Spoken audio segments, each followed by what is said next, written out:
The 1 mile distance, 1,609 meters, just over 4 laps around the track. Almost everyone in the world has run this distance at least once.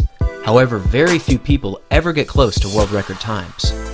Since 1913, the world record has been broken on 32 separate occasions, with the legendary Hicham El Guerrouj from Morocco holding the title as the fastest miler ever after running his world record time in 1999. Although Africans have dominated this event for the past 20 years or so, many other countries have had an enormous influence on lowering this record. The first official world record for the 1 mile distance was set by John Paul Jones from the United States back on May 31st, 1913. Hailing from Cornell University, Jones ran a time of 4 minutes 14.4 seconds. This equates to around 63.5 seconds per lap, and this record stood for over 2 years. However, on July 16, 1915, Norman Tabor, again from the United States, ran a time of 4 minutes 12.6 seconds, lowering Jones's record by almost 2 seconds. Previously in the 1912 Olympics, Tabor won the bronze medal in the 1500 meters, and this new world record solidified his new position as the world's greatest miler. Tabor's record would stand for a full 8 years, making it one of the longest surviving world records in the history of the mile.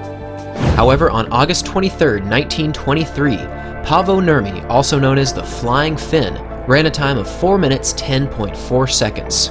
This mile world record was one of 58 world records set by Paavo Nurmi.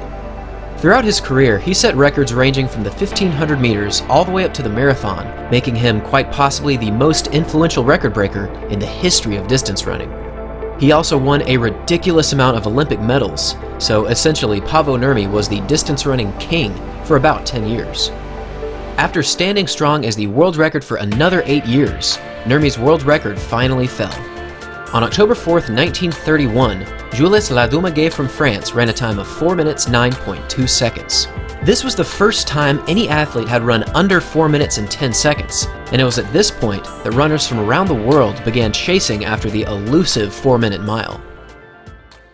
From 1933 to 1937, 3 more athletes would lower the record to a fast time of 4 minutes 6.4 seconds. Although these 3 athletes made tremendous progress toward the 4-minute mile, 2 teammates who were both from Sweden quickly emerged as the new faces of the 1 mile distance. From 1942 to 1945, Gunter Haag and Arne Andersen lowered the world record on 6 separate occasions. In total, both runners broke the world record 3 times, with Haag running a time of 4 minutes 1.4 seconds on July 17, 1945. Although both runners were now agonizingly close to the 4-minute barrier, neither runner was ever able to reach the elusive 3 minute and 59 second mark for the mile. For the next 9 years, the 4-minute mile stood unrelenting. No matter how hard runners tried, no one could break this barrier. However, historians often confuse the reality of the world during this time. In 1945, World War II had just ended, and many of the world's best distance runners were simply unable to compete because they were literally fighting or recovering from the war. Additionally, in 1946, both Haag and Andersen were banned from international competition because they were now labeled as professionals after taking prize money after winning certain races. These running regulations were obviously extremely dumb, and unfortunately, both Haag and Andersen, who were both only 27 years old, retired from running forever. Although the world record and the 4-minute mile had been untouchable for almost a decade, one runner from the United Kingdom would change the course of running history forever. On May 6, 1954, Sir Roger Bannister became the first human to ever break the 4-minute barrier for the mile. Running a time of 3 minutes 59.4 seconds, Bannister's achievement sent shockwaves throughout the entire running world. Everyone was talking about this race, and countless newspaper outlets put this single event on their front cover. I also can't help but comment on the Daily Express's front cover, as you have Bannister's amazing achievement up front and center, and in the bottom right you have a cigarette advertisement. Clearly times have changed since the 1950s, but I couldn't help but comment on this, as it's quite funny that smoking is placed directly next to a landmark achievement in distance running. In response to this amazing athletic achievement, other runners from around the world quickly began breaking the 4-minute barrier for the mile. just 1 month after Bannister, John Landy from Australia ran a new world record time with a performance of 3 minutes 58.0 seconds, cutting more than 1 second off of Bannister's previous record. These two athletes would battle it out for the title as the world's best miler at the 1954 Empire Games, where Bannister would ultimately prevail with a time of 3 minutes 58.8 seconds. Although these two athletes made the race that would later be called the Miracle Mile, neither athlete would ever break the world record again. This is not to say that the world record progression for the mile slowed down. In fact, it sped up, and it sped up significantly. On July 19, 1957, Derek Ibbotson from the United Kingdom ran a time of 3 minutes 57.2 seconds. Following this, on August 6, 1958, Herb Elliott from Australia ran a time of 3 minutes 54.5 seconds. After Elliott, the great Peter Snell of New Zealand broke the world record again on 2 separate occasions. Once in 1962 when he ran just 0.1 seconds faster than Elliott, and then again in 1964 when he ran an excellent time of 3 minutes 54.1 seconds. It should be noted that both Herb Elliott and Peter Snell both won Olympic gold medals in the 1500, with Elliott winning the 1960 Olympics and Snell winning the 1964 Games. These two athletes certainly played a huge role in the development of the mile world record. However, on June 9, 1965, Michael Jazzy from France, who won the silver medal in the 1960 Olympics, set a new world record with a time of 3 minutes 53.6 seconds. This was the first time that any athlete had run under 3 minutes and 54 seconds. However, the very next year, a young prodigy from the United States would completely shatter this new world record. On July 17, 1966, Jim Ryan from the United States set a new 1-mile world record with an unbelievable time of 3 minutes 51.3 seconds. At the time, Ryan was only 19 years of age, making him one of the youngest world record holders in any track and field category ever. For a while, Ryan's record stood strong, until Ryan again broke his own world record on June 23, 1967. This performance was one of the most dominant displays in athletics history, as Ryan won his race by almost 50 yards. Ryan's 351.1 stood for another 8 years, until Filbert Bayi of Tanzania at long last broke Ryan's record. Battling against Marty LaCouri and Eamon Coughlin, Bayi ran his last lap in 55.7 seconds, finally breaking Jim Ryan's record by only 1/10 of a second. Just 3 months after this incredible time, another runner from Australia emerged to be the first runner to ever run under 3 minutes and 50 seconds. On August 12, 1975, John Walker ran a time of 3 minutes 49.4 seconds, breaking the world record by 1.6 seconds. With an unreal last lap of 55 seconds, Walker set the new standard for the 1-mile distance. Following this amazing new world record, Walker used his excellent speed and endurance to win the gold medal in the 1976 Olympic Games for the 1500 meters.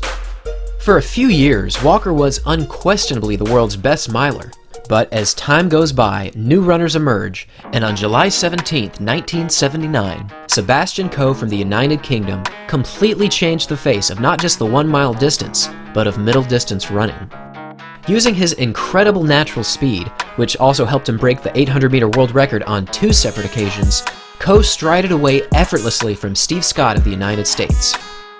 With an incredible final stage of the race, Coe broke the world record by 4/10 of a second, making him the new all-time leader for the 1-mile distance. At this point, it really did seem as though Coe would continue unchallenged into both the 800 meters and the 1-mile distance. However, just 1 year later, in the exact same race in Oslo, fellow countryman Steve Ovett from the United Kingdom broke Coe's previous record by just 2/10 of a second. You might be noticing that certain records fall by merely 1 or 2/10, which certainly showcases the ultra-competitive nature of the 1-mile distance. This time stood strong for 1 whole year until Sebastian Coe struck back on August 19, 1981, when he ran a time of 3 minutes 48.53 seconds. Over the next 9 days, Ovett would once again break Coe's record with an incredible time of 348.40. And then just 2 days after Ovett's new world record was set, Coe struck back again with a fantastic time of 3 minutes 47.33 seconds, lowering Ovett's previous record by more than 1 second. In this race, Coe passed through the 800-meter mark in 1 minute and 52 seconds, which was then followed by a 59-second lap.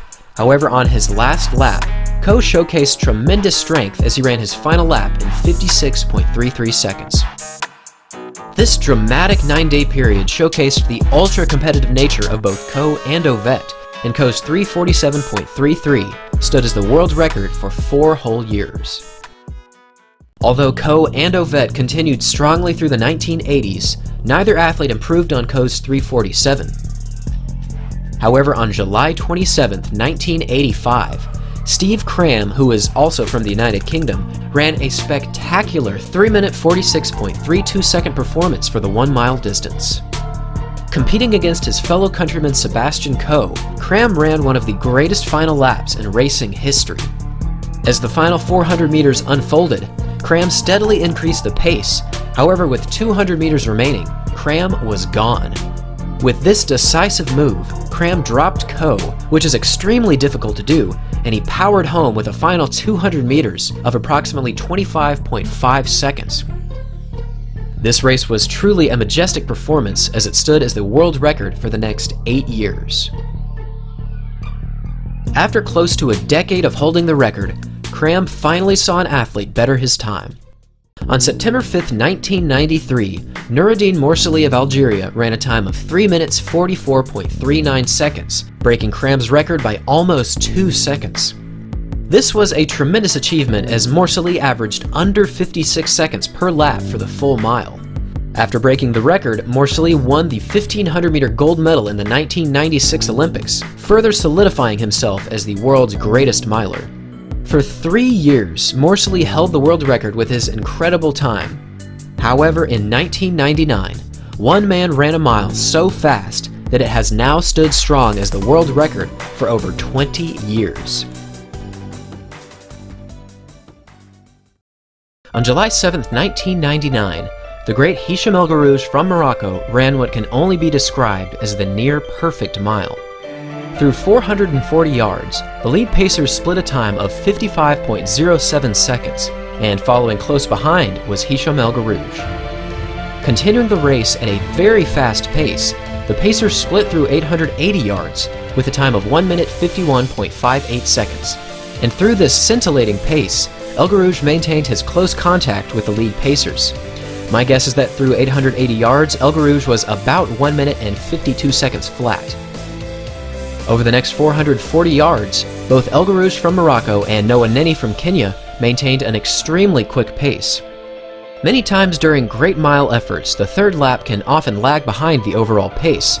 However, in this race, El Guerrouj split a time of 2 minutes 47.91 seconds, clearly putting both himself and Neni in excellent position to potentially break the world record. Over the final lap, both El Guerrouj and Neni battled up front for the win. Over the previous few years, El Guerrouj was so strong and so fast that no one could keep up with him. However, on this day, both runners brought the absolute best out of each other. Coming down the home stretch, Neni from Kenya attempted to move up beside El Guerrouj. However, the Mile King was simply unbeatable. With an extremely impressive final 100 meters, El Guerrouj finally bettered the previous record of Noureddin Morsali with a new record time of 3 minutes 43.13 seconds. It's also very important to mention that Noah Neni also went under the previous world record, making his time of 3 minutes 43.30 seconds the second fastest mile time ever. This single race has now stood as the benchmark for all milers over the past 20 years. In reviewing this performance, I do believe that El Guerrouj still would have broken the world record even if Noah Neni was not in this race. However, he certainly made El Guerrouj dig much deeper, and this incredible competition made each other run at least half a second faster. To this day, many consider El Guerrouj to be the greatest miler to ever live, not just because he currently holds the world record, but because he was ranked as the world's greatest miler for 8 consecutive years. In addition to his mile world record, El Guerrouj also holds world records in the 1500 and the 2000 meters, both of which have now stood for over 20 years. Many athletes have attempted to break El Guerrouj's incredible time of 3 minutes 43.13 seconds, but nobody has even been within 3 seconds of this time since 1999. Thanks for watching everyone, and I'll see you all again very soon.